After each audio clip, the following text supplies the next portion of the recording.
I got 16 of the most powerful businessmen in Ireland, brought to me courtesy of an incredibly, as I call him, my fairy godfather. I'm sure he'd hate to be known as that. So he gave me these 16 Irish business people, and I had the first conversation with them. What's wrong with this whole disability thing? Do you know what I learned? They were equally as uncomfortable and scared. They just didn't know about it. And the word PC, it's so scary. I don't want to say, how do you call you blind people or people in wheelchairs? And I'm like, listen, let's not worry about the language. Just tell me how we can do the disability and business thing. Because I believed if you could get business to recognize the value of every person with a disability as a consumer, somebody in your community, your reputation of your organization, the talent, if we could do that, we need to talk that language. Talking that language to business. If business recognize the value, because business touches everything. Business is media, business is fashion, business is banks, business is restaurants, business is airports. If we could get business to recognize the value, you know what? We could make an inclusive world. Because business could transmit social change. Because all of us are either an employee or a customer, a CEO, a leader.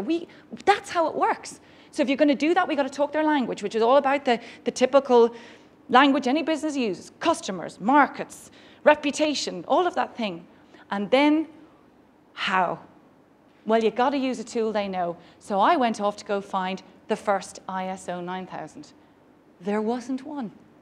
Social entrepreneurs have a great ability to find a problem, or the problem finds them, and it bugs them till the point that they can't walk away. If not me, who? And if not now, when? And I'm sitting here thinking, we got to sort this out.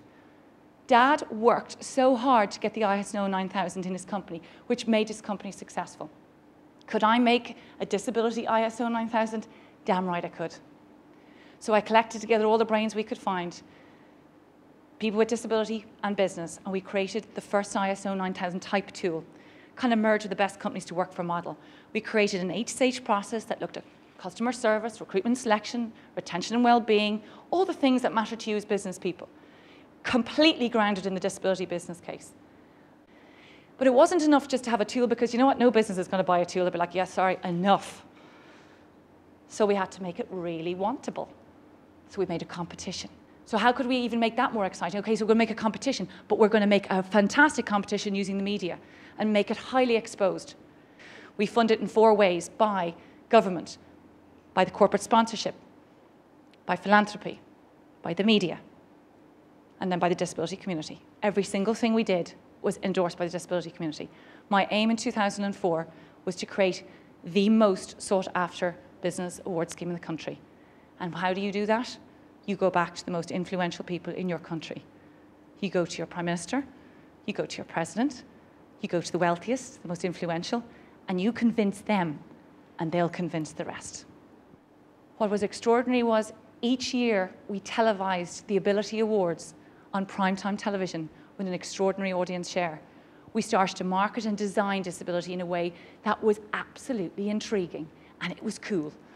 The Irish Times did a massive supplement every year, a huge radio campaign, and people started to talk. We insisted the only way you could pick up your award after, and only after you got through that scheme, because it's a tough competition. Over a huge period of time, your CEO had to pick it up. And I don't care who you were, because if your CEO didn't come, even if you won, we'd say, I'm sorry, not this year. And I always remember a phone call from some very, very high organization going, but do you know who he is? And I'm like, I do. And that's why I need him here. And they all came. We did a piece of research after 3 years doing it.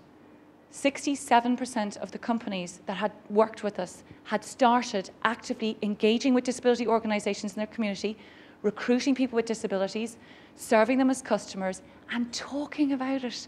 They had the evidence to prove it. We had started a business movement around inclusion.